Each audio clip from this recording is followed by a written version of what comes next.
Uncle আসসালামু আলাইকুম। কে আমি ওই আইনালা বড় বাড়িতে হইদি সাকিব অবাজি সাকিব সাকিব কোন সাকিব?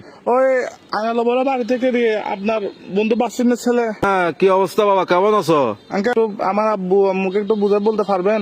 কি সমস্যা? আমি আঙ্কেল একটা অন্যায় করে ফেলছি যে কি আমরা 7-8 জন মিলে ডাকাতি করছি যে আপনার দেনবাজার মোড়ে যেটা ব্যাংক আছে সেটা আমরা ডাকাতি করে ফেলছি। তো ফ্যামিলিতে সোসাটা আছে কেউ এগুলো একটা কাজ করলা তুমি?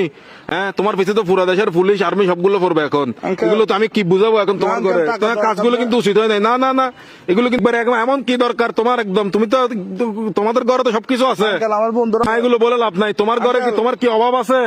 হ্যাঁ, তোমার কিসের অভাব? তুমি চুরি করছো? টাকা বেশি দরকার যে একটু ওই জন্য কি মালয়েশিয়া যাচ্ছে যে আমি কেমনে যাবো? আমাকে বাসা থেকে টাকা দিবে না যে? একটুখানি ছেলে ডাকাতি করে ফেলছো, কত বড় সাহস! আঙ্কেল পুলিশ আমার কিছু করতে পারবে না, আমার ফ্যামিলি করতে পারবে না। পুলিশ তো ধরেন বাস যাবেন তো আপনি, পুলিশ করবে তো আপনাকে। আমি কি তোমাকে ডাকাতি করতে বলছি? না আঙ্কেল, আমি সিম মোবাইল ভাঙিয়ে ফেলবো তো, আমার লাস্ট কল আপনি না এই জন্য আঙ্কেল। কি লাস্ট কল আপনি দেয় এই জন্য পুলিশ অনির বুয়া আজকাল দিবেন হালকির ভাটিয়া হতে যাই তুই এক ধরিলে যাবে পুলিশ আরে বেস্ট অফ লাক।